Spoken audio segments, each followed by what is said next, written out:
Straight Riffin is filmed in front of a live internet audience. I am riffing. Mitch is riffing. What more can I say? Straight riffing. Do you know how fucking desperate I am for some comfort in my life? I need that pillow. This show is intended for mature audiences only. I've seen a lot of dicks. I don't know how much more disgusting this experience could get. Are you really not having a good time? I'm having a fantastic time. I just can't believe how disgusting you are. I kept yelling, I'm not gonna whip my dick out. We talked about that. I'm not gonna do that. Featuring your host, Mitch Marzoni. I don't walk around going like, hey, I'm really weird. Look at me, I'm weird. As far as I'm concerned, I'm perfectly normal. It's a litmus test for freakiness. And Teddy Tutson. I'm a hate mercenary. Yeah. All right. Hate mercenary. Hater for hire. Hater for hire. I should put on video guys. There are two victimless crimes, all right? One, jerking off when your window's open. Two, necrophilia. I am confessing to a large-scale crime. Okay, all right. Now. Legs akimbo, engaged in sexual discourse. Come on, man. What kind of guest are you? It's archived for posterity. Great internet. So it'll come back to haunt you every day. Yikes. It's time to riff. Oh, that is right, bitches and motherfuckers. It is August 6th, 2012. Ostensibly episode 73, too? What are we at? 72 and a half. Yes, 72 and a half at the very least. We had a bit of a an issue. We'll talk about it in a moment. I am your host, Reverend Mitch. Welcome to Straight Riffin'. With me, as always, is the difficult brown, the hater for hire, Mr. Teddy TMI Tutson. How the fuck are you, sir? Oh, Mitch, I'm feeling dandy right now. I'm on that land of the free, home of the brave riffing right now on that Nat X riffing, you know what I'm saying, son, on that dashiki with a pitchfork and torch riffing right now, you know what I'm saying? Oh, man, you had me up until the Nat X and the dashiki.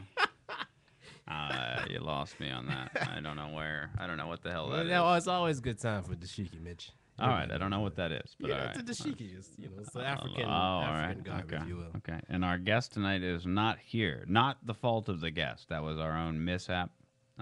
Some internal riffing miscommunication. So, Yeah, it apologies. happens. As we, it's as we grow as a podcast, and we we carry on and we do our thing, and we get more what's I'm looking for, responsibilities and such. We start to farm out some things, put feelers out, extended feelers. You see, it's like I have a device that I call Das Instrument. Which is a long sort of pole, and it has a button on the top, and on the other end it has sort of like the Total Recall claws that come out of this hole and grab things. And so I can't reach behind, certain things with my arm. So I use that to extend my arm and get things. So we sort of have that. Insofar as booking people, Yeah, we have a Das Instrument. Yeah. And every once in a while, miscommunications will happen. But It's just what happens when gives us- riffing industries keeps growing, as it goes. Yeah, I registered the domain over the weekend of riffopolis.com. Holla! Riffopolis, baby! We did it! Trademark! Franchise! Holla at 'em! Riffopolis in your city, running it. Because I could not think of a proper name for the studio, or what I wanted to put all the upcoming podcasts I'd like to do under a banner and such. I wanted like one unified banner, some website where I could put all the podcasts that are either recorded here or that just are in the network, as it were. We might. The Riffopolis network is a brilliant network. You understand? The streets of Riffopolis. You can find everything you want to in the streets of Riffopolis. You got your news, you got your sports, you got your weather, you got your politics, you got your money, you got your health, you got bitches. Do we get the bitches? You got some bitches. Yes. You got some Right, as long as douchebags, I some bitches, suppose. yeah. You got Ed Hardy T-shirts, all right? All right. Skeezies, hoes, skip scop, scallywags. Zips, lobos, tramps, losers, jocks, nerds, geeks. They all love him. They think he's a righteous dude. So I started writing down some podcasts that I will. Most of these involve me. Can we tip the hand here? Straight riffing, of course. Mitch Gets High, which I've recorded 2 episodes of, or Yeah. 1.5. I don't know. If I got to I'll get use on the that second one. You know what I'm yeah, saying? yeah. It's You're a gonna have real to get in on that. VIP guest list for that shit. I Velvet might ropes. resurrect my Mitch and His Dad podcast, but at the very least, I'll put all the old episodes on there. You gonna bring that one back? You ready to bring it back? You had enough time to recharge the batteries? You ready to go back in, Tony Stark? Huh? Huh? You know, it's a good thing. In the words of Martha Stewart, it's a good thing. I pretty much did that because I like the idea that somewhere, I think we did 38 episodes. So I have almost 40 hours, or maybe a little over 40 hours, of talking to my dad about things that happened throughout the week. Personal, political, social, you name it. And it's just nice to have that. You know what I mean? Just that, not that I agree with him on almost anything at all. But it's good. If anybody's ever like, "What's your dad like?" I can be like, "Oh, if we got a treat for you." And we ended on a really weird episode. It was right after Steve Jobs died, and we got into sort of that talk about the 1% and things like that. And you listened to that creators. one, Yeah. yeah. And it was interesting because I was listening to it a bit last night, just that episode, and it was interesting towards the end. I just sort of let him talk, but there was some things that he said that I was just like, I can't believe, like, you know what I mean? You don't get to really talk to those kinds of people. Right. You know, like a one-on-one, have a conversation without Believe me, it, definitely. I get that shit. I get it, bro. I get you know, that you down don't get the to have bones. it without like somebody going, "Oh, let's film this for Fox News or some shit like." You know what I mean? And like everybody's trying to I'm bring Barbara their Walters. weird agendas and things. So it was just like him sort of just being himself, and it was just interesting when the way he was talking about things. So I might bring that back. I might just put up the episodes I have. Then I really want to do like a techie nerd show where I talk about all kinds of nerdy stuff and make weird metaphors and stuff. I have a tendency, you know me, making sex metaphors about everything.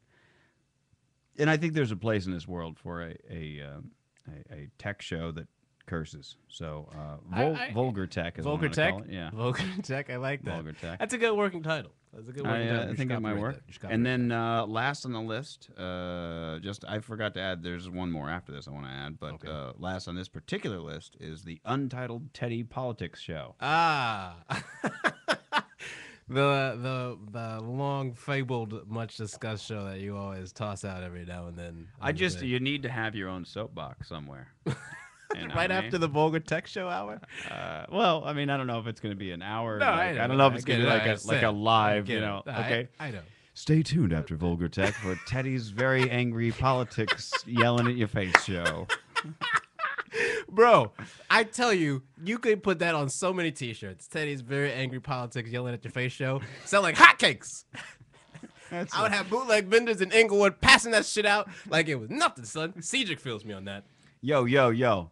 Get your Teddy Angry Politics Yelling at Your Face show t-shirt. I got it right here. I also got your Teddy What Angry is that Politics acronym? Yelling at My Face show mugs Yeah, right. and hats.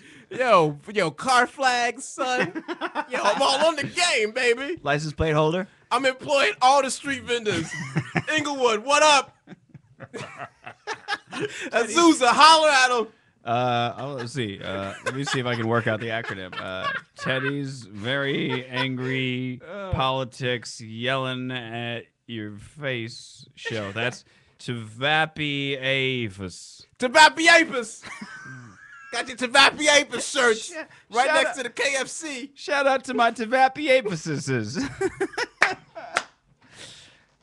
The funny thing is, like, if you just do it all stoic, like just a straight face. Welcome to Teddy's very angry politics yelling at your face show. Right. Today we'll be sitting in with Desmond, the Archbishop Desmond Tutu. Well, it's very nice to be here. I enjoy being on the Yelling at Your Face program.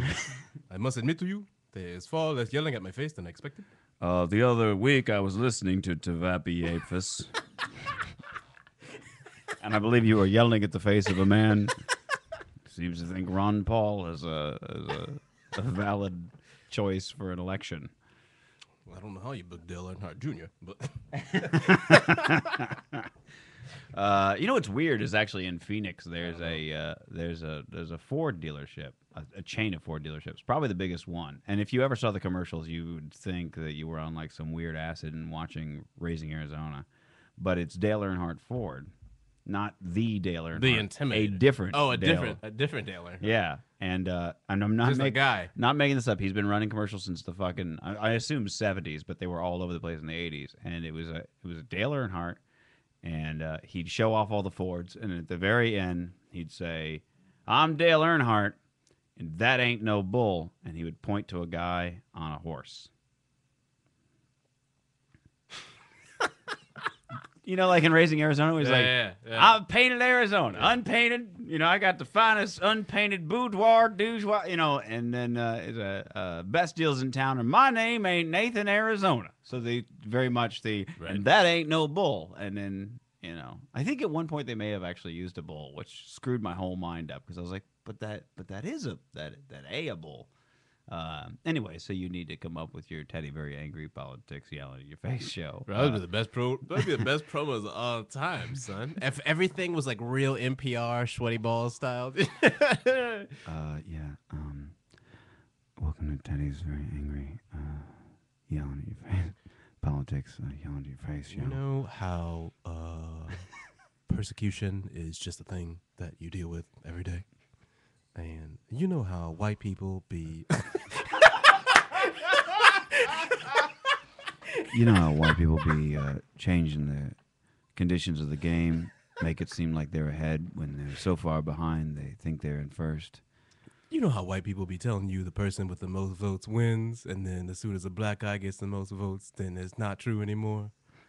We'll be back right after this.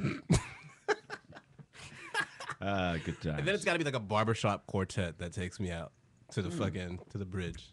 Teddy, very angry. Teddy's very angry. Teddy's very angry. Politics yelling at your face show. You know what I'm thinking about right now? I'm thinking about that the Krusty, the Simpsons episode with Krusty with the old man. He's like, "Old gray mare, she ain't what she used to be." Old gray mare ain't what she used to be. I know the old gray mare singers. Old gray mare, she ain't what she used to be. I just look like a whole bunch of old. Oh man. Oh God. Yo, son, we'll be Nielsen champions, B. My favorite old man moment on The Simpsons is where the Who Shot Mr. Burns episode, and they walk up to, God, I can never remember his name. He's got a real weird name. The guy who talks like this. Oh. Yeah, it's killing me. Somebody at home will know. Riffopolis, come on. We just registered you as a domain. Come on, baby. They walk up to him and they were like, they said something like, "You shot so-and-so's wooden leg with your something or other." And he was like listening to something and he goes, "Wait a minute, who shot who and what now?" I love that one. Yeah. That's so good. Yes. Love it. Yeah. That's good. I can't remember. For some reason, it's killing me. I don't know who that person is either. Anyway, yeah. Who shot who and what now? Good times. Yeah, so the idea is, ideally, the website would have all of the shows, and then I'm going to have a wiki so that, like, a user... I've been wanting a wiki for this show. Yo, straight Riff and wiki would be for, deep, son. This would be a Riffopolis wiki just for all the shows. Deep. It's just wiki. Wiki Wild West.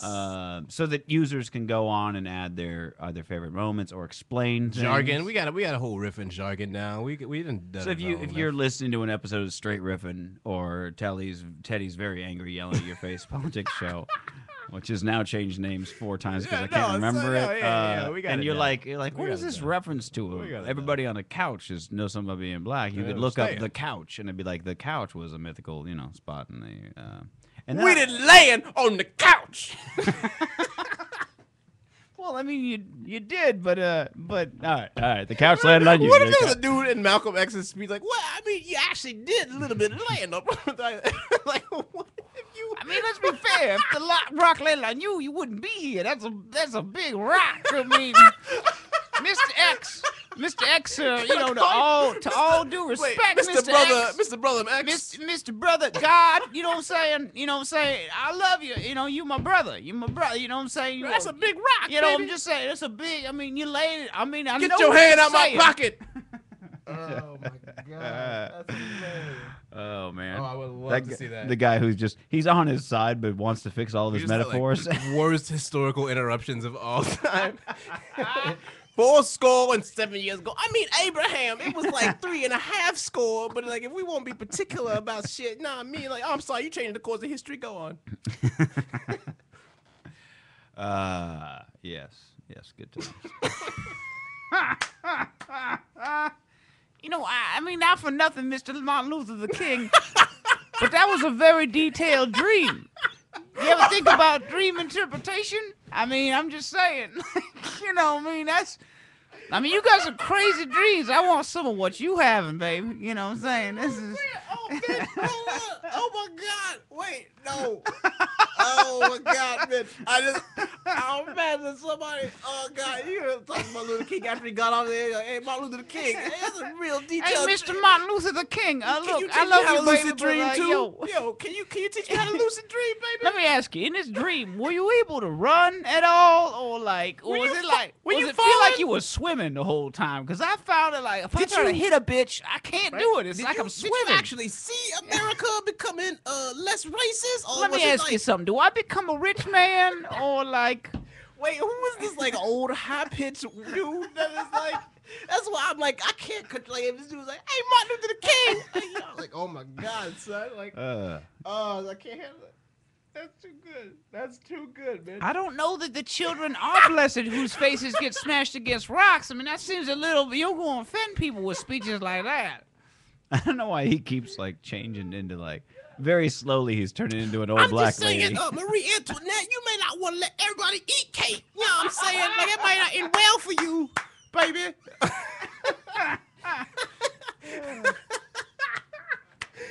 So you choose to go here and do these things in this decade.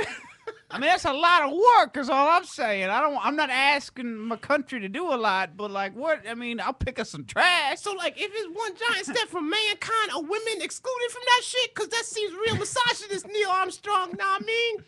And understand zero gravity, you got to take much larger steps than you would normally take on the Earth. Is it a moon step?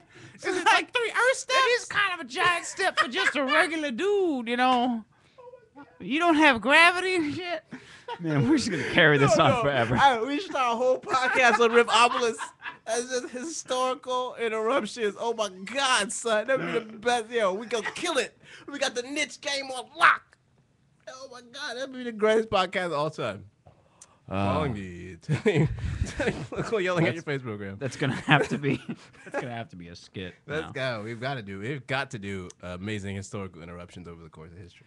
That's great. I do want to do one. I want to do another one that's like I want to do like a sex and relationships podcast. But this is the tricky part about it because this is sort of what I need for a co-host. I would need it to be a female. That's just off the get-go. She doesn't necessarily need to be single, but she needs to be completely unashamed of how many people she fucks in a given week. Let's say. Wait now, okay. So what if she was in a relationship then? You disqualified. No, I mean, no, I'm just if she's not ashamed of past regressions, let's say. So you just basically need but someone, it would need to be you a need woman, someone who's honest about their dating history. Is what you're saying. Yeah. Okay. Who's like not afraid to, none of this protect my life shit. I'm trying to say. You know how you always be saying protecting your life now? You gotta, I mean, do you wear a bulletproof vest for your life? Or like, what's It's like your soul coated in Kevlar? That does not seem like it's you ever conducive. think that, Batman never says protect his life, but like he's pretty protected,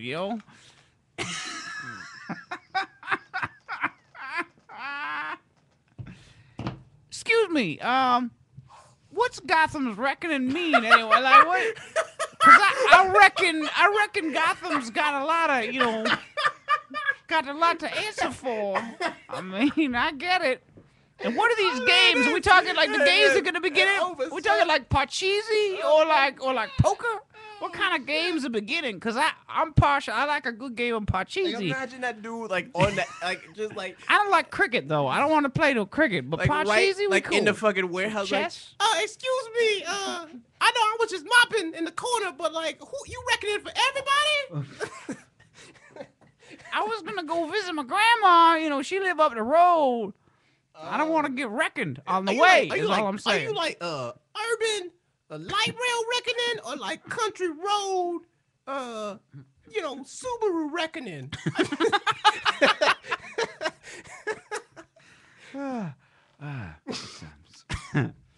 Okay, I remember the 5th of November. I get it. I remember it. But like so? All right. Okay. Is that all the homework? Just remember it? Like, okay, I got it. The 5th of November. So you mean I can relax on Comes the 6th? after the 4th? Comes before the 6th? I remember it. What happened? Okay, good to know. I I love this person we created on the show. This guy's guy, awesome. this person is coming back a lot. I hope you know Riff Obelisk. This is Excuse a new. me, Mr. Godfather Soul, do you really want people to just hit you? I mean, that's going to hurt. Yeah, right. You're trying to dance and do splits? You don't need anybody hitting you. Why are you always telling people It's a to new hit Greek you? chorus we just created right now. Right. So, but here's the tricky part. It would need to be a female that I've had sex with, but that we would never date. Like we agreed, like we just wouldn't work together. Okay, But so you were putting together a very particular I criteria know, for this. I know. It's just because the thing is, I've I heard. feel like you already have a short. I've list heard in a mind. number of like sex relationship shows where it's like male and female and they talk openly and honestly about sex and they're both single and the whole time you're going, you haven't fucked each other just after work one day, just bang it out so that you know what I mean, like just so you know. Is there obvious sexual tension between those hosts, or is it just like are you just taking the perspective of you can't possibly talk about sex and this kind of nature and be this platonic? I was like, what is? I guess it's like, okay, as a perfect example, when I did my internet TV show a few years back, I had a guest, a kind of recurring guest, and she was a sex blogger, if you will. And we both were single, and we both talked openly and honestly about sex and about like, yeah, whatever, hook up with whoever, blah, blah, blah. And we do relationship calls and things like that. And I remember several times, pretty much every week, I'd get an IM or a call or something like that where people are like, haven't you two fucked? Like, why haven't you fucked? You keep talking about, like, it's like you almost like. It's like the audience. It's like it's this unspoken thing there. Yeah, it was If like there's it was any two- almost like what kind of hypocrites are you if it's okay for anybody to just like fuck and like it doesn't. Why aren't you fucking? fucking? Okay, so like, Excuse me, so it has to be. So you're basically saying, if for prior experience, it's essentially like I just want to negate that dynamic so that we can actually just focus on. Right. Is it more? So what would be the Look, primary? I have are you a- focusing more on the like on dating, single life kind of thing, and like you're Ideally, it would be all of them because I do think that there is definitely again I try not to flood marketplaces. I don't want to be a Me Too. You know what I mean? This podcast was on a Me Too. Mr. Me Too. You know what I mean? So the sex and dating thing wouldn't just be another like, oh, Me Too. It would be a lot of like, it would have a lot of the sort of feminist leanings of it. No slut shaming would be, high up on the banner, if you will.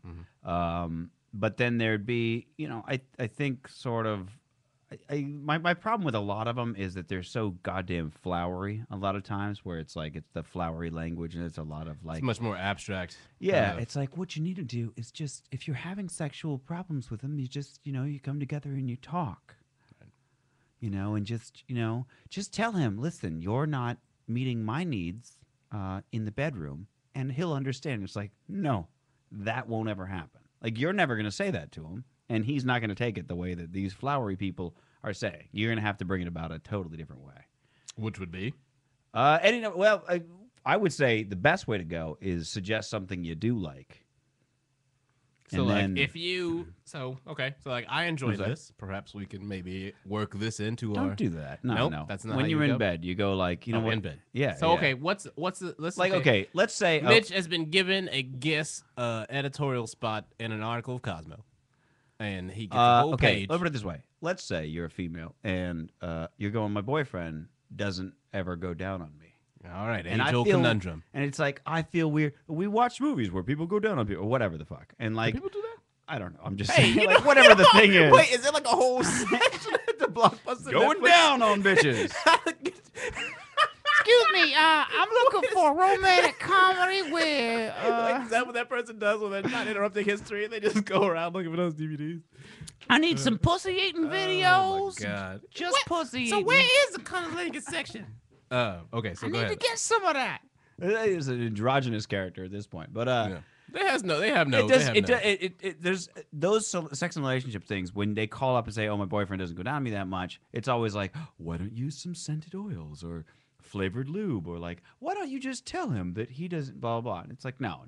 If you the way to do it would be while you're in bed, you fucking and you're. So okay? Here's while you're in bed, you're getting real turned on, right? Okay, so you're in the middle of right? You're in the middle of fornicating. You're doing some stuff. Maybe you're not fucking yet. Maybe you're just making out. Whatever you're doing, right? You're in the bed. Things are getting heated up. Things are already heated up. Mm-hmm. You fucking reach up and you grab just the back of his head and you go, "Fuck! I just lick my pussy right now. Just like that's what I need. Like I need." Say it So your you own want way. a very blunt, direct approach. Yeah, just be like, "Oh my God, there's nothing Now, that would turn okay. me on right now more than if you were just licking my pussy." I feel because like, then though- he's going to be like, "Well, there's no mincing of words, and you're in the moment." Hold so if on. he's like kind of grossed out Here's by the it, like thing. that's the time. I feel like a lot of dudes though are very, very rattled by sexually assertive women. We know that, Mitch. There's Fair, got to be a fair, middle ground fair. Well, between I'm not saying- the grabbing the Okay, back of the okay. head Not and being now- like, "Eat it," and No. versus like, Let me clarify. Let me clarify. I don't mean grab his head and shove it into the fucking sweet spot. No, I don't mean that. I just mean like kind of caress it and be like, oh God, I wish you were licking my pussy right now. And then he's I like, feel like also though, a "Oh, lot of shit, ladies I aren't can gonna do want to this." use pussy. Whatever you want to say. Lick my fucking sweet little honey hole. I don't know what you say. That seems very Excuse far. me, does any honey come out of the... All right. So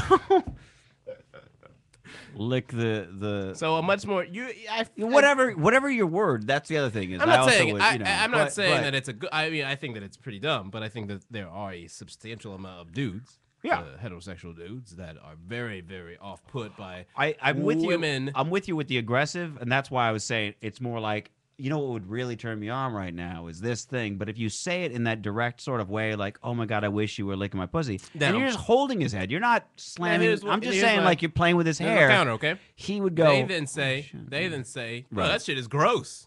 I'm not doing that."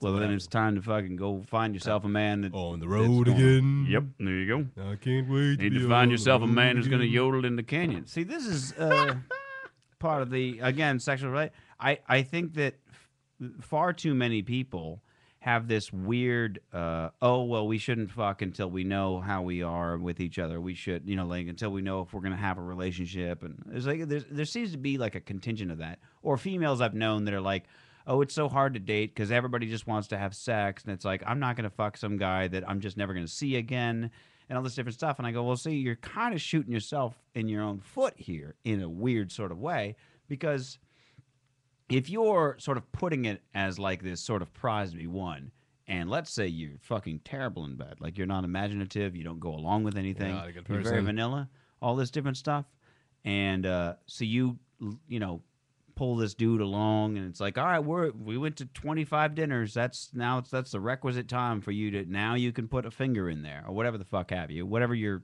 rule is. Maybe you're not very good in bed, or maybe you're just, the two of you aren't compatible. Now you've wasted both of your time for all this leading up to it. And it also could occur, it occurs to me that the amount of times in my life that I've met women that have these rules about how many dates before they'll have sex and so on and so forth are usually terrible in bed. And it's upsetting because it's like, yes, then somebody will probably break up with you. And you might think, oh no, he was just hanging out with me so that he could fuck me. No. It's just that now that he's gone through all the other shit that to get to know you, and he wasn't really that impressed with that. But then also the sex is terrible. So I'm it's this out. thing. I'm out. Okay, so I mean I can understand know what that I mean? where it is an integral part of a relationship. So you're gonna have a long-term relationship, and you're like, okay, well, like maybe everything else is kind of like, man, I'm feeling it out, and maybe it'll get better, or whatever. Sure, but like if sure. the sex is okay or dynamite, then like I might be willing to invest more time. And I feel like that's not really. I feel like that's anybody really. Yeah, I feel yeah. like that's just a basic human thing. Yeah. That exists now. Yeah. Well, I mean that's on both sides of the spectrum, where you hear plenty of people be like, "Well, like, that person sucked, but the sex was great, so like I'm not gonna walk away," you know? What I Yeah, mean? yeah. And that's not even And and that's not even a keep those as a booty. constructive relationship Yeah. that you're trying to build on. Everybody's got their strengths and their Right. and their weaknesses. So it is that weird thing where if you don't, I mean, I can understand your perspective that you're articulating here, where if your self-awareness is lacking, you're gonna be like, oh, well, he just is using me now that he got the sex, as opposed to you could be like, well, like maybe I'm not very good at this thing, Right. And he also, like, you know, we weren't compatible in all these other ways, which I was aware of. And this big thing, which is because sex is this huge big thing for the vast majority of people that I apparently don't do it for him in.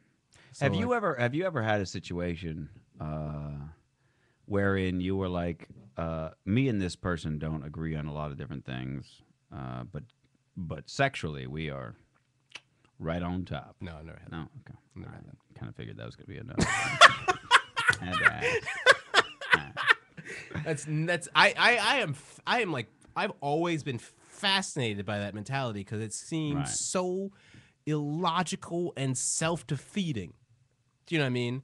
It is one of the dumbest things I've ever seen in human beings, to be perfectly honest with you. Really? It is so fucking stupid of human beings to be like, well, listen, like, everything is tough. I can't trust this person. We're not compatible. that. I we don't don't mean get that. along. No, Okay, but you know okay, what I'm okay. talking about, Okay, though. You know what I'm okay. saying? Yeah, but like, yeah, it's literally absolutely. that thing Yeah, of yeah. like, listen, if it was any other important aspect in my life that Sure. this person was going to forever be linked to, which is what happens with sex, do you know what I'm saying? yeah. And like, I would never want them to be a part of that. I would never want anyone to look at my history and be like, you fuck with that motherfucker at a bank transaction? Like, you're an idiot. Do you know what I'm saying? Or like, if some shit went down and you were like, okay, who is like a liability for me? Who can I go to and be like, hey, don't fuck this up for me? You know what I'm saying? Sure, It was like, sure. when it comes to sex, you get so overwhelmed by the lust that you fuck around with the dumbest, like, ignorant people, and then all of a sudden you got like a million more liabilities than you should have ever had Sure, if you sure. just kept your shit copacetic. I- you know what I'm saying? you So, were like, on the for same me, page. Yeah, for yeah, yeah. me, Okay, okay. that shit has always been mind-bogglingly stupid. I- To stick I- around and keep someone at a threat level in your life just because you might have some fornication that was pleasurable. Sure, It shit is sure. not a cost-benefit analysis. You got to die. Yeah, yeah. I agree with you. I don't disagree with you on any part of that. What I'm saying is that look, I disagree with you. No. You have friends, for instance. You might have friends where, especially in the comedy scene, where it's like, I don't like we don't really hang out that much. Whatever. I don't really like he or she has a very opposite personality or something like that. Their personality clashes with mine. Fair. But we get along at comedy shows. We can have a drink, and I enjoy their set. So yeah, good times. But like, we couldn't be friends. We couldn't kick it. Blah I blah ain't blah. gonna blah. drink no glass of wine and watch Finding Nemo. I'm just with saying, like, I feel like a lot of times people, when it comes to sex, they're all in. There doesn't seem to be a compartmentalizing. There's no nuance. There's no compartmentalizing. There's no. Sex is one of those things where the only difference between friends and girlfriends or boyfriends, whatever, friends and lovers, Friends is and sex. lovers. Okay, Usher. Basically. I mean, there's intimacy, but sex and intimacy.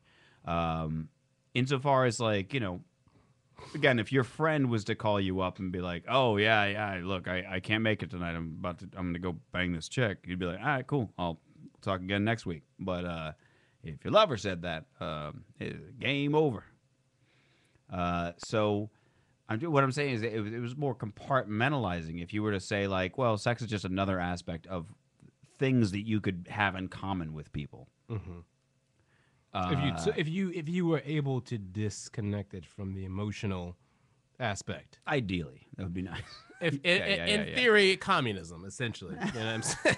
I don't see Oh, and in theory, it's a beautiful thing that always works. Oh, I and see then what in you're saying. I execution, see. it I was like, never, ever, there's ever comes to nothing like. fruition. I see what you're saying. The theory part. Yeah. Well, yeah, exactly. In theory, it It's is very, difficult. very few people can emotionally disconnect themselves and do the thing that you're. There's a very, it's Yeah, a very absolutely. evolved Sure, mentality sure. that few people have the intellectual, mental, and emotional capability to sustain.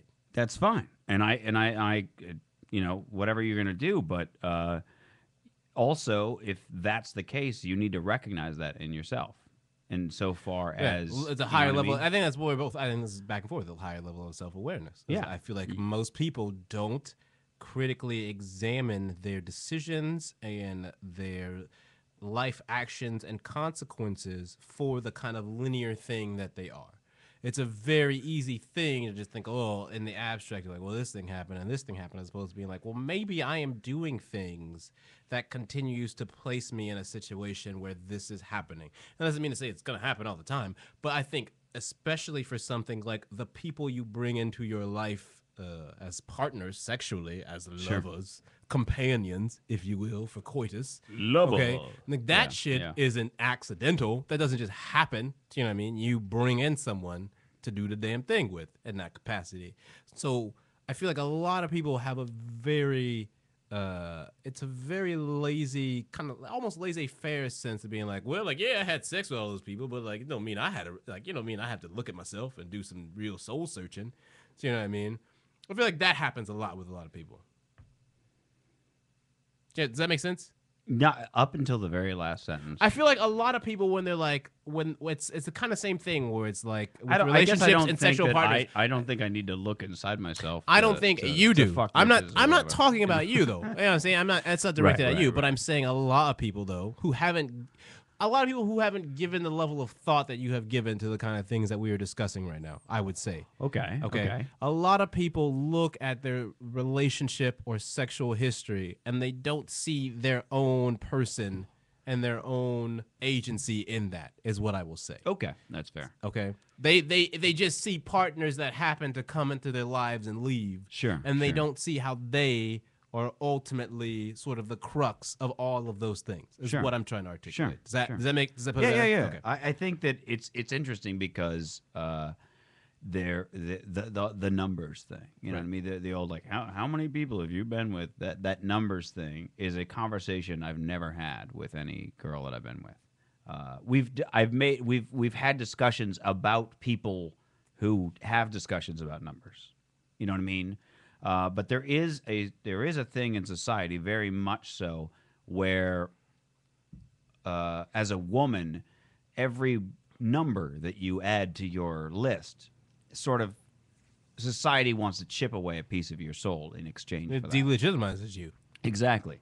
And I think that because of that, Whereas on the male side, you are legitimized. to some degree, yeah. To a large degree. Absolutely. I'll go with Especially that. in cultural representations. Sure. And large-scale I dialogue. would say, generally speaking, that's true. I would say there's a weird shift now, though, that there's also like, oh, this guy, he just sleeps with whoever. I would You say know, that so- it's but certainly yes. hasn't caught up to where it should be. Yeah, it think we can agree on definitely. Well, ideally, it should be just we drop the guilt, Right, altogether. but yeah, in the sense of recognition of the absolutely. And so I guess that because of that, because of our society doing that, because of the patriarchy, if you will, at large, I think that women internalize that guilt so much that it informs their decisions to such a degree that if that aspect was taken out of the equation, they would make entirely different decisions. Like they wouldn't maybe think to themselves, oh, well, I have to wait till the 12th date or whatever. I have to put up with, and I've known women who are like, look, I totally agree with you and I'm on your side. I just can't do that. I'm not that way. But they'll go on dates with guys that they're like, I see a lot of quirks and I don't really like a lot of, but I kind of need to see what he's like in bed. And you're like, Okay, but then the day after, don't go running around going like, well, I should see him again because now we're fucking and it's going to be another 15 I'm attached dates and before. things. Yeah, What are people going to think and stuff?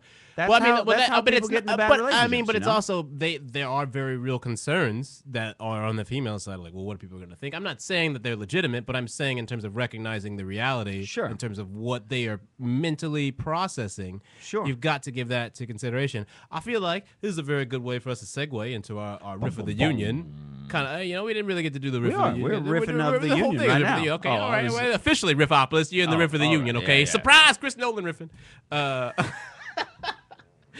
Excuse me.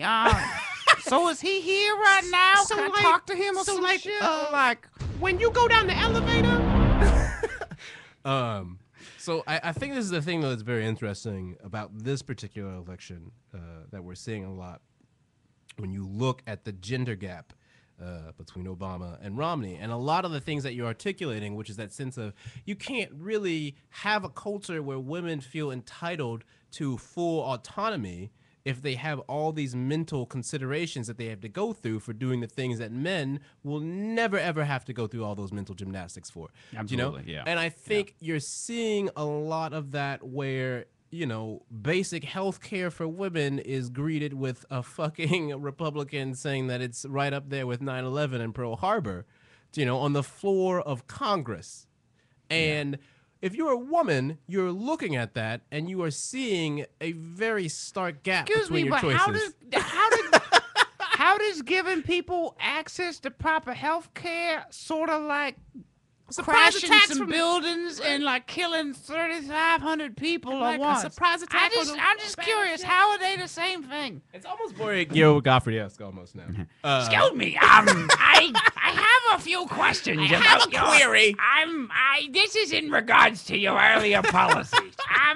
When you talk about healthcare, and you do, But Okay, I sorry. think if you look at all this, all the major polling that has come out in terms of the overall election landscape, but particularly for battleground states, and you see this huge. now do people actually battle? Okay, sorry. Go ahead. I've already lost it because I went to go with Godfrey. you see this huge double-digit gap that is increasing and holding steady, with women being plus 17 and plus 26 and like plus 28 for Obama, because if you are looking at one dude who spent all his political capital on a fucking law that allows you to get breast cancer screening and contraceptives and just basic health care that treats your feminine woman needs that men don't ever like to talk about, ever. They will literally fucking hold you in contempt like they did in Michigan if you mention vagina. Yeah. Okay? Yeah. You see one guy doing that, and then you see the other side filled with a bunch of fucking loons telling you you're like a fucking terrorist for wanting that. Of course you're gonna be plus 26. Do you know what I'm saying? Yeah. And dudes are gonna look at them like, I don't understand the fucking gap. I don't get that. What do you mean? And Hey, yo, bitch! right? And it's like there's a reason you've never been able to talk to a woman in your whole life. You know what I'm saying? There's a reason that if you see an attractive woman, you lose your shit. And it's been like I think we talked about that science study that proved that like men, they you know the whole thing, like if a man sees an attractive woman, they can't talk, they can't function mentally and shit like that. Like they basically just lose it. Sure. Study came out a few months ago that basically proved that scientifically. Sure, that was sure, just yeah, kind of like yeah. that. For us, like that is just a thing with men, and like it's that thing where it's like how, like of course you Titties is still powerful, yo. right? It's like of course you can't see a woman waking up every day being like, I don't want to exist in a country that treats me this way as an autonomous human being, because Sure. you see her walk past you and all you think is titties. Oh, do you know what I'm saying? Yeah. And of course it's gonna be a fucking 26-point gap between the two of you. Well, you've got Of one course. party that like just not only doesn't give a shit about women, that would be bad enough, but like They hate them. actively, like actively, They hate them. actively is like, wait a minute, what are women doing? Nope, Right? not having that shit, Wait, man. you want equal pay? Fuck you. Yeah, Right? That kind of shit. What you want to be able to like? It's like with you want to be in control of your birth control? Like, whoa. right. I think I don't get to just tell you when the babies are okay, right. No, You okay. gon- yeah, You're gonna have hey. to die. But I think it's like a heard you few getting ready years for it. ago where it was Blackwater in Iraq. There was a female employee for them. I think it was Blackwater or Halliburton, but it was one of those defense contractor companies. Sure. Essentially, what happened was a female employee for them was raped by a bunch of dudes on I think on I staff. read that. Okay, yeah. And then, to prevent her from pressing charges, they locked her in a crate, Yeah, essentially. yeah.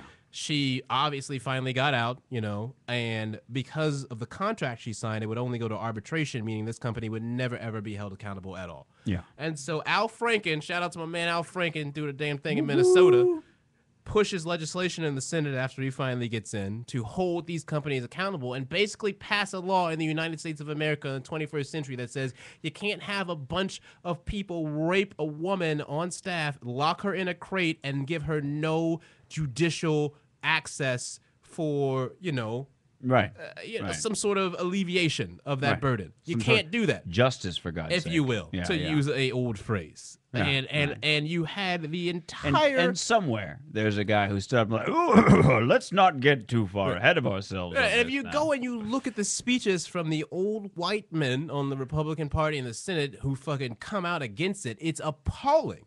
I mean, and then you look at the roll call vote, and it basically is just a bunch of old white dudes who are like, nope, Not acceptable. People should be able to rape a woman and lock her in a crate, and she will never have access to justice. That's the country that we have right now. Do you know what I mean? And people have even forgotten about that, because that's the kind of shit that you take to the streets to in other countries. Do you know what I'm saying? That's the kind of shit that everything pops off for back then. Do you know what I mean? But that's just a fucking forgotten. It's not even on the front page in here. Do you know what I mean? So of course there's gonna be this huge gap. Of course there is. Of course. And absolutely makes sense, and it should be. And again, if you've got a party that's like actively campaigning against, I don't understand female Republicans. I'm like, that's like cheerleading for rapists. Same thing as log cabin Republicans, dude. Oh yeah. Same thing as Herman Cain and Alan West. And just the coonery, son. It's the coonery effect, bro. It's all it is. It's straight up coonery. Well, Herman Cain is I got mine. Right. Fuck you, I got mine. Herman Fuck Cain you, is, I got mine. Herman Log Cain cabin is Republicans, I'm with you. Same way. It's like they're cheerleading for rapists. Kind of thing. It's like, I mean, I think the other thing that is extraordinary, I feel like, is to the degree that that white people, especially in this country, and I think Clint Eastwood embodies this, is that the degree that white people basically come out in this election and been like, listen, I want to keep my money. I like to make money, so I'm gonna go with the white guy that lies about everything over the black dude. Like, if you're rich, you want a Republican in office. Clint Eastwood backed up Jenna Jameson, endorsed Mitt Romney. So I feel like it's astonishing to me the number of white people that have just come. No, it's not surprising at all. Why is it surprising? Why is it surprising to you? Not but a few months ago, he made a number of speeches in support for gay rights. Log cabin Republicans are all just a bunch of rich white guys who would vote Republican if it wasn't like they would still like they still vote Republican even though they're not legitimate human beings. I'm just saying when somebody it's stands not surprising at all. When somebody stands up and says like, let's talk about gay rights, let's get how over many this rich whole white guys do that though? They're all Republicans. Right. How I'm many just rich saying white dudes? when they that don't happens, vote Democrat. my inclination is, all right, well, he's on the good side. Yeah, So yes, it follows in my head that they would go the right path. But I'm not saying it always happens. If I'm Clint just saying Eastwood that in my was head. gay, he would be a log cabin Republican. That's fine. So it's not surprising at all. I guess it's not astonishing, but it is the sense that like this mask has slipped on all of these white people that are basically just being like, yeah, like, you know what? I'm really gonna go with It's this. extremely. I did see the Jenna Jameson thing the other day, and I just thought like that's just extremely. I just was like sitting there going, oh, you poor girl. Like if they had it their way, you would die. You would be disappeared in a fucking desert. You'd be a lifeless rape bucket, is what you'd be. No. I mean, you would. They would. I mean, they'd be like, I know they'd what be you're like, saying, oh, though. you take your clothes off and you enjoy it. Well, come over here. I own your pussy now. Like I have all the rights in the world. I don't even ask you or pay I'm gonna you. lock you in a crate. You say you like sex. Well, come here. You say you like. Why wouldn't you fuck me? And like hold it. You know what I mean? I mean, unbelievable. I guess it's but of even- course, all she cares about is like Money. her money, which is I mean, I guess that's what I'm saying though, where it's like the fact that you would just lay it out all that clear like that. Do you know what I mean? Like there's literally anyone who is paying serious attention has no excuse anymore. Sure. It's basically just a lot of rich. There's 47 people, most of them rich white dudes that are funding all the super PACs. Do you know what I'm saying? Right. It's just a bunch of rich white dudes being like, we've got to beat him. That's all it is. Right. And you've got a country that refuses to accept that fundamentally. And a lot of those are suburban white people that don't want to accept that their United States of America is being run by a bunch of rich white dudes that want to beat the nigger in the White House. And I know that's hard for you to swallow, but you need to if we ever have a chance to be a competent 21st century nation, because we're getting lapped by everyone else. We're getting fucking ridiculed by the world. Our fucking networks, like NBC, is a fucking international laughing stock in terms of its Olympics coverage, in terms of its fucking jingoistic, fucking xenophobic, white-centric viewers. You know what I'm saying? Yeah. It's a fucking joke, man. It's a joke, dude. Like America's a joke. Tough shit, people. Like, your country's a joke, and it's because of you. You don't do enough to make it not a joke. This has been Teddy's very angry politics yelling at your face. Yeah, we did Show. Is that how it's gonna go? Oh, That's man. just a snippet. That's a snippet, baby. That's something to look forward to. So, basically, in conclusion, this is our pilot. You see, we We would like $6 million. We piloted 2 shows in the course of. half hour there. I mean, no, I guess I'm with you. I mean, I guess it's the same thing. Like with the Olympics is a good example, with the sense of you got to cut out a fucking portion of the opening ceremony of the Olympics that's dedicated to victims of terrorism, when in fact you have just had multiple incidents of domestic terrorism. Like, you know what I'm saying? As the United States of America, you've had multiple white supremacist dudes just go shoot up places because they could. Right, You have right. people burning mosques to the ground. You know what I'm saying? Yeah. You've got a mosque in Joplin, Missouri, which was devastated by tornadoes a while back. I believe that was. It was the tornadoes that rolled through with a hurricane. But Joplin, Missouri, devastated by natural disaster. They have a mosque that was burned down on July 4th of this year. It was decided as arson, no question about that. It wasn't burned completely to the ground, but it was an arson attempt. And almost literally a month later, the day after a neo-Nazi goes into a temple and shoots up a bunch of brown people, that same mosque burns to the ground. Completely this time. But All right. you, NBC, don't want to run a tribute to victims of terrorism? Why? Whose feelings are we giving a fuck about right Oh, now? there's a bunch of Brits. Who cares about them? Right? We're NBC, America, Ryan Seacrest. Yeah. Hey, let's talk about tweeting each other about events we're not covering on our network right now. Ha ha ha ha ha ha. Squash. And yet we can get 14-minute delayed updates from Mars. Do you know what I'm saying? It's So, just, there's that. I mean, like, if you really took a very distant, critical look at the cultural priorities of the people who dictate sort of the elite opinion of the United States of America, it's a fucking cruel, abysmal joke. You would basically be more at place in 1940 than you were in 2012. That's the United States of America culturally right now. You're basically in a fucking McCarthyite find the others and shun them. Then you're not. I would dare to say that for a large part of elite cultural opinion in America, we're not in the 21st century at all. We're still stuck in the 20th century Cold War, us against them, Soviet. That's why Mitt Romney's whole fucking foreign policy keeps using the Soviet Union. All his foreign policy, they keep saying Soviet Union. That shit doesn't exist anymore. They keep doing that. It's happened like 3 or 4 times because he's got a bunch of old white dudes who do not understand that that world doesn't exist anymore. Right. They're literally stuck there. Yeah, but on the plus side, he'll lose terribly. So, I mean, you know. This is that thing where everybody gets really drunk at a party and crazy things start happening and they say, hey, let's all put our dicks in each other's ears and whatever.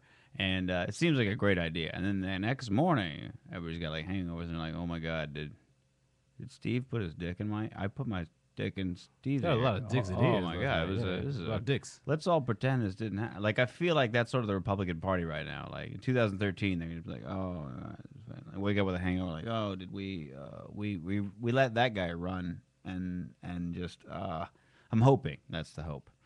I mean, I think It's like you're just making fools of yourself. But, I mean, like I said, it's interesting because it's like, again, you look at the polls, you look at the Vegas odds, as I've Right. talked about before. People at home, if you ever want to know who's going to win the election, place some bets in Vegas on who's going to win the election. And if the odds are 5,000 to 1, that's not the guy who's going to win. Sorry. That's currently about right. So also, but if you want to get, you may as well buy a lottery ticket. You'd have better odds, really. Pretty much. You know what I mean? I So- mean, I think this is the thing that is most fascinating. Kind of like you're talking about with the whole election thing is like you basically you've got a situation in which it's not going to get any better anytime soon.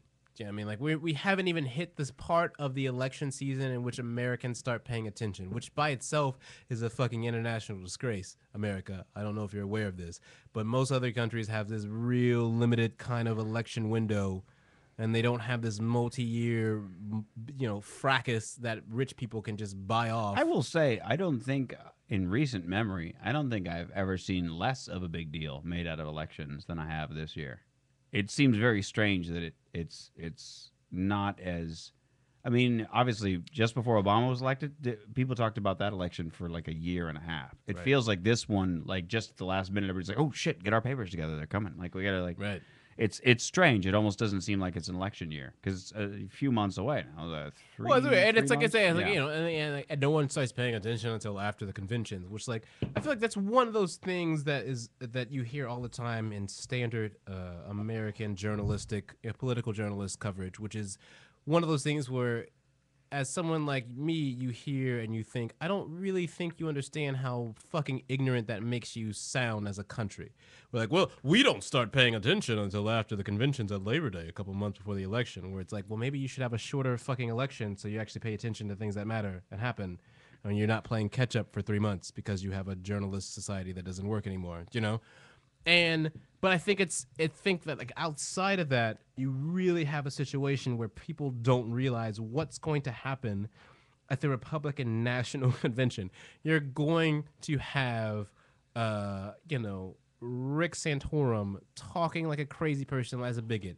You're going to have Mike Huckabee, who has pictures of him chowing down on Chick-fil-A in a fucking bigoted fashion. Do you know what I'm saying? Like, all you're going to have is a bunch of bigoted white dudes and Putting on a circus. right? And unmitigated foreign policy, national security failure, Condoleezza Rice, aka war criminal.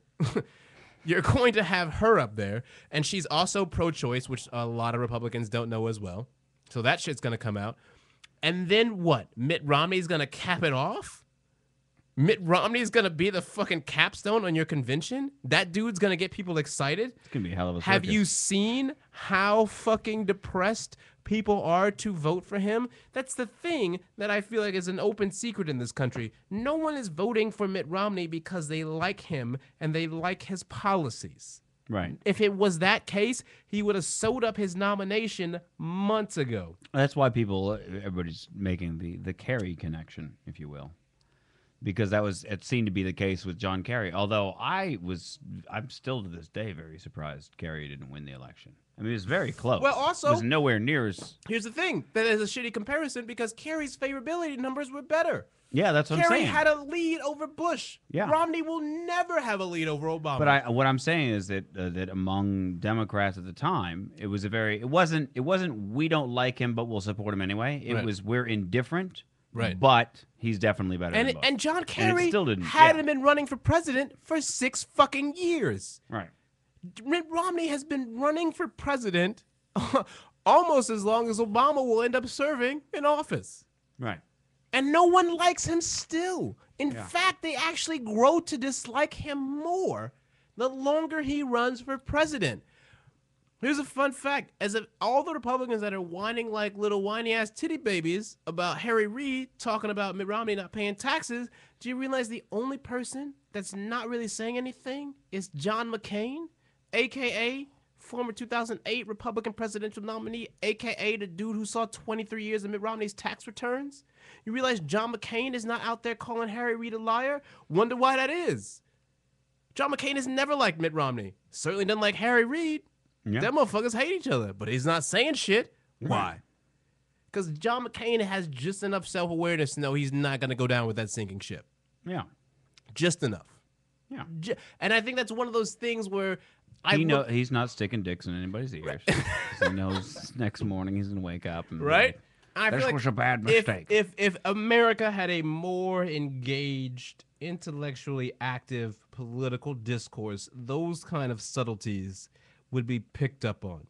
What happened to this country is, like I said, we won the war, World War II, and we were on top, and everybody was broke, and we weren't. And we went around and saved a bunch of people, and we were like, hey, we'll give you a little bit of money. Let's Superiority invest in this complex. in infrastructure, whatever have you. And then we sort of, whether intentionally or just whatever, at some point the cultural shift became like, well, everything's cool. Let's break out the toys. And I'm guilty of being distracted by toys myself, as you can see, surrounding me. And I think that's the cultural shift. Is sort of like, well, a lot of the big stuff we've sort of worked. We got out. a guy in the fucking moon. Yeah. We beat the Soviets. Yeah. It's like, well, black people can vote, women can vote, everybody can get a job. Let's just get back to the toys. What? Gays? Yeah. They can buy toys though, right? They can stay in the closet. They got money. Yeah, fuck it. And so it's very much a complacency of like just in general is that feeling of like, well, we've gotten the big stuff out of the way. Now we're quabbling over the little stuff. That's the feeling. That's the general feeling. And You want equal access on the job. You want equal pay. I mean, come on, you got a job now. You shouldn't even be in the workplace. Well, now the income disparity between, at least insofar as male and female, is a tricky one, just because it's come down to a 17 cents disparity. But there's been a number It's a of little bigger than that, bro. no, it's 17 cents when it comes to dollar for dollar and things like this. If we go by industries and stuff, what are we doing overall? All industries? Overall, it's a 70 cent. Like women will make 83 cents to a man's $1. That's what they keep saying is like all things you have to equal that out, and you can't say, well, women make this much because certain industries that are predominantly female and certain industries that are predominantly male, so you have to take that out and average it and things like that, and it comes down to 83 versus $1. What they've a lot found of things with 17 cents, my friend. yeah, what they've found is that a lot of the time it's men are sort of expected to, do these over hours after work and things like this, and that it's a societal thing. It's not it's not so much a legal thing. No, I get it. Like It's a cultural thing, and it's usually it's a because the cultural fucking thing. men who are in charge are. Because other cultures have settled this thing. What I'm saying is that, like, culturally speaking, women in this country are raised to, like, listen, just put on a face that says I'm going to school and I'm going to get a job and blah blah blah. But ultimately, you're just going to marry a rich guy. That's the cultural feeling. Mm-hmm. It's like, yeah, no, put on a face. Let them know that you're It's trying. it's like the aristocracy element that's never gone away. No, it's real cute. I get it. You're gonna save the whales and shit. But, like, honestly, you're just gonna marry a rich You'll do guy. it on your rich husband's dime. Yeah, exactly. So that feeling is what is that 17-cent disparity. The study that they did recently was in cases where women put in the amount of hours that a man did at the same job, the women ended up making far more money because of that extra, Well, I mean, drive and I've things also like the male median wage has gone down back to like mid 70s prices essentially. If you're a man working the same job and mid 70s, there's no increase basically in that sense. So yeah, I can to understand me, that. the biggest problem is not so much a male-female, a gender disparity insofar as income, but just income disparity amongst the classes. We've lost our middle class. I tell you what the That's the motherfucking problem is. The motherfucking problem is Mitt and Romney paid $12 million cash money for a house in La Jolla, and then try and cheat the fucking people out of paying property taxes. That's the shit that broke in the LA Times today. Where basically, can you even fathom, first of all, paying $12 million cash for a house? Right.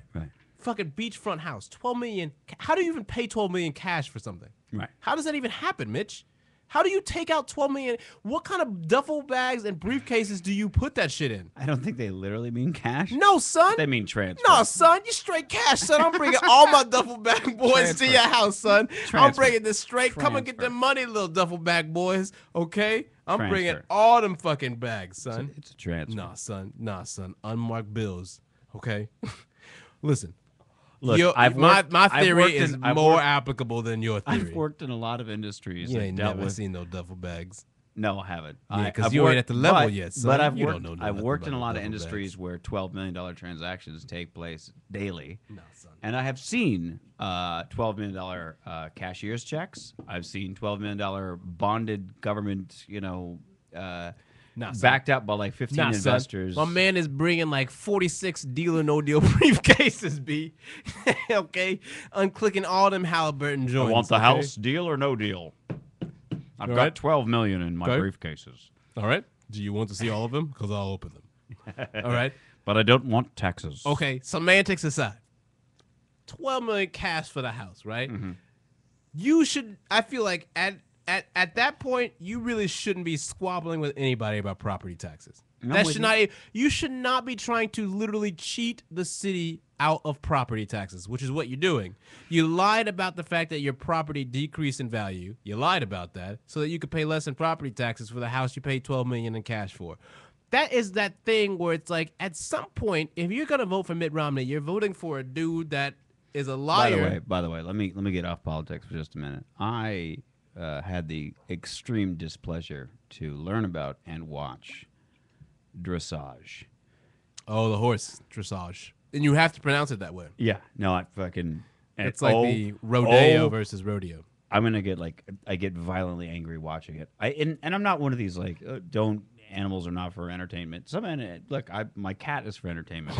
I'm fine with that. This is but just like it's nothing drives me nuts worse than people who have the money to convince other people that what they're interested in is fucking worth a shit. Just because they have the money to shut you the fuck up, were you to say otherwise.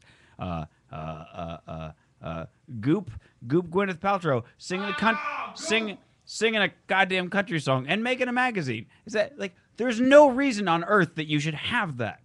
But you have a lot of money and nobody's going to tell you no. And it doesn't matter if it loses money because whatever. It's all pissed to you anyway. But the dressage, and Romney talked about dressage during in between an interview. It was like an off-the-air thing, Romney talking about dressage, which I didn't really understand. I just thought, oh, you've got fancy horses. But then to find out that it's an Olympic event, fucking... No, he was talking to Hannity, son. Yeah. He was talking to Sean fucking Hannity, Mr. Salt of the Earth. Looking at the Olympics and seeing that dressage is an event, right? I don't even care. Let I don't him know, even Mitch. care about the Olympics. Let him know, I Mitch. don't even care about the Olympics. But Pitchforks. But oh my, okay, literally, you're talking about somebody who's born into fucking millions. Because those horses, the horses that are involved with dressage are like 1 million plus. They're special, you could fucking follow their lineage back 1,000 years and find out the name. They named the horses. The name of the horses that made the horses that made the horses for 1,000 years that made your fucking dressage horse. These are $1 million horses. So you're born into very much a lot of money. And every other Olympic sport, it's like I've been practicing since they were 8 years old. The only people who have a fucking $1 million horse at 8 years old are people who will never have to work in their life.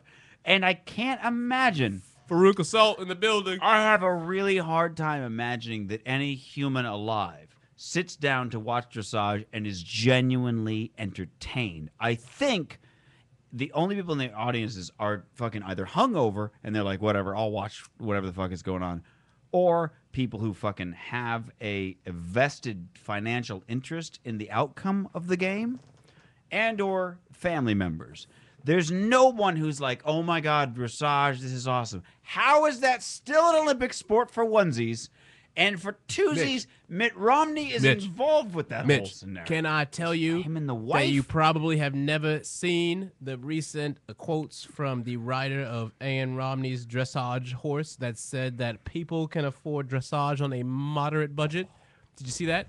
Look it up. Mitch, pull it up right now. We're going to close it. No, Mitch, do it. Please, let's close it out on that. The fucking writer of the horse that you hate literally said that he hates people like you talking about how it's some highfalutin fancy thing because you could do that shit on a moderate budget. Pull it up. Riffopolis, I'm telling you right now, if you got stock in pitchforks, you need to double that, son. Dressage. I got dressage enthusiast, fine, Romney driven attention, a mixed blessing. Oh, go fuck yourself. Bring it on. Riffopolis, with your torches ready, son. We about to go to the streets. Frankenstein style. Mary Shelley, what up? Lord Byron, we coming.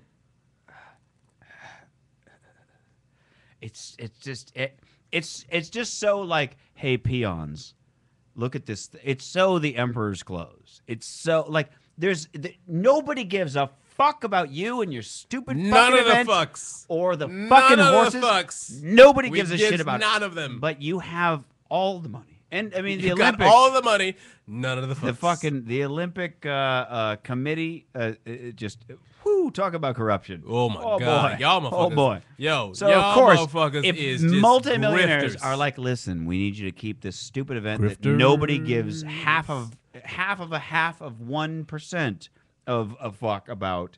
We need you to keep that open, and we'll pay you millions of dollars just so we can be on TV and be like, oh yeah, my fucking dressage. So I can like You don't have a sort of sport like on TV. justify spending $1 million on this horse. So I guess my thing is that like that in a way, basically dressage is a metaphor for how fucking just out of touch with reality, and despicable and selfish and fucking righteous you have to be as a person to be involved in dressage. It's kind of a perfect circle. You know what I mean? It's a circle of the worst human beings alive. It eats really. itself. There's It's very yeah. little redeeming qualities to their humanity. If you walked into a dressage conversation of all the people participating, you would find very little to redeem your faith in the human spirit, I would say. I feel very confident about that. Except that maybe I would take that moment to Read the quotes. Read the quotes about the fucking budget. I didn't find that when I was Googling for it a moment ago. This but man's, I'm just yo, saying. Mitch, this what man basically I would, said a middle-class family could afford dressage, son. Yeah. And on what ranch would, Right? would they afford it? First, And now, mind you, my mother had 3 horses on her farm. They were all riding horses. I rode them. Well, I rode like 1 or 2 of them. I didn't ride the one that she rode because she was like, "This one will kick your ass." And I was like, "All right, fair enough. I don't want to. Me and a horse are not going to throw down. It will win. I get that." But yeah, they were on a farm. But she also owned, I don't know, 30 acres of land or some shit. She had a lot of fucking land for these horses that sat in a stable for the most part. Right. But, you know, they were allowed to run around and do their thing. She didn't really, like, fuck with them too much. But dressage horses, they stay in those stables. Like, they're the most pampered motherfuckers. Oh. They're more pampered than the people, son. Just everything about it is just The dressage horses are like those fucking dogs who, if you walk into, their owner's fucking house. poodles and shit. No, I'm saying there's more dog food in the kitchen than there is for human beings. If it was a crazy dog lady, like I'll kind of No, not a crazy. We just talking like the one yeah, you know what I'm talking about. yeah. Where they're like, well, we eat out all the time, so we don't eat food here. You know, like all the food in the kitchen is for the dog. Sure. You know what I'm saying? Sure. Like just money, son. Sure. Just all the guaps. It's like it would again. It's one of the things where it's like if all you wanted to do is fucking ride around on a horse. And by the way, literally, YouTube some dressage videos. Yo, it's you know, like, Riffopolis. It's a Just horse. Brush up on your dressage. It's a horse galloping in place to symphony music, and not even good symphony. It's like a floor dance in gymnastics, but with a rich person on a horse. Yeah, and by the way, rich person is doing nothing, literally nothing, except sitting on the back of the horse. They do not need to be involved. The horse would, They probably haven't even trained the horse. Would do everything. No, you'd have to train the horse to do the dance. Well, they steps. didn't train the horse. Oh yeah, not the rider. No, they're just like, hey, look at this thing that's happening, which is again metaphor for the Republican Party. I mean, it's perfectly like. Look at all the things that our country provides us that we've been fighting against our entire history. But do you want a part of that? No, you can't have that. Yeah. But it's like, but America is wonderful and the great and God bless it and everything. It's just, it's that level of like, you need to give a shit about what I'm interested in. I don't give a fuck that you don't have any money, and I don't give a fuck that this is terribly boring. But I have a lot of money, and I'm going to pretend that I'm worth a shit. It's that. Because I have all this money, and all of a sudden I can de facto make it look like I'm interested. And I mean, I get it. It's in essence a silly thing to go after, but it's a metaphor. You see, it's the crux. It's the crux of that level of just terrible people. It's you know what I mean? Like that you're like. And by the way, there's no other animals in the Olympics. There's no dolphin riding, which I would watch the fuck out of. By the way, P.S. Olympic Council, I would watch the fuck out of dolphin riding. But there's no other. So somehow you're going all the way there with a horse, which don't pretend that doesn't cost $1 million. How are you flying to London with a horse? And don't act like you're just going to borrow a horse because you don't have any skill to make the horse do the dance that you taught it. No one's doing so it. like You don't have to bring. You don't just show that up to a fucking- dressage event. Yeah. You know what I'm saying? There's no street bring ball it- of dressage. Yeah. So you're gonna have to fly that horse to London, and just drives me nuts. So fuck them. In conclusion, dressage represents everything that is wrong. And with humanity. NPS, I can't believe that anybody who's struggling to have to find a job right now would be looking to Mitt Romney to fix that fucking problem. He does not get. You're fighting for rich people to have more money. Like you're taking up the That's cause. all you're doing. You're taking up the cause of I don't have any money, but he's got a lot of money. I want him to keep his money. Like that's what you're fighting for. I know theoretically in your mind you're thinking, no, I'm fighting for when I get that money, I won't have to give it away.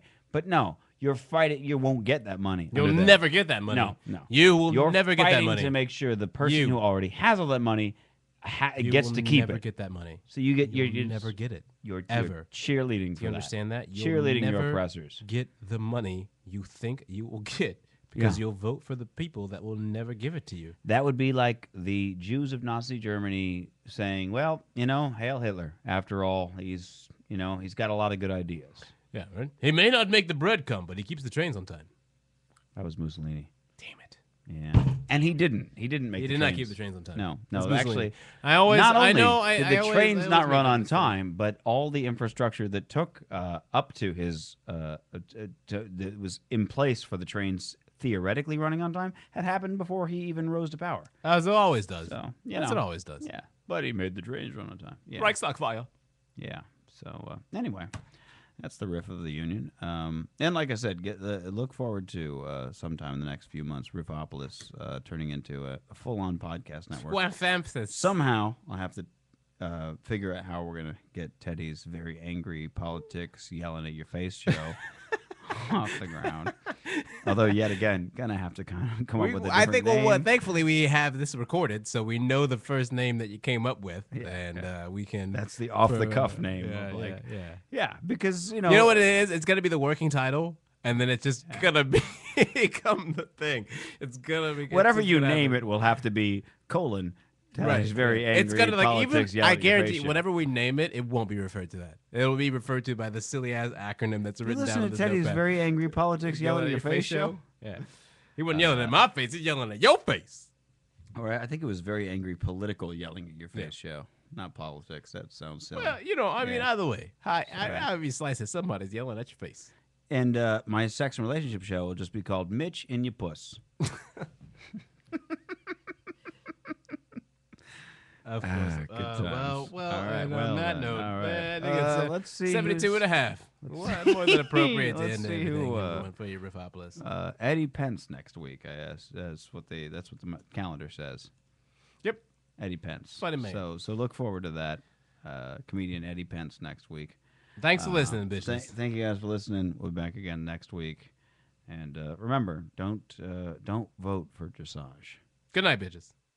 Thanks for listening to Straight Riffin'. You can catch all past and future episodes of Straight Riffin' on the official website riffin.net, riffin.net. Keep in mind, we do air live every Monday night from 7 p.m. to 9 p.m. Pacific Time. That's 10 p.m. to midnight for you East Coasters. You can actually watch that right on Facebook, on our fan page, facebook.com/straightriffin. Like us, check out the Ustream page. You can even chat while we're doing the show. That's how we interact with the fans. We thank you so much for listening. Check out riffin.net. Buy my album. Buy Teddy's album. We'll catch you again next time. And rip the fuck on, bitches!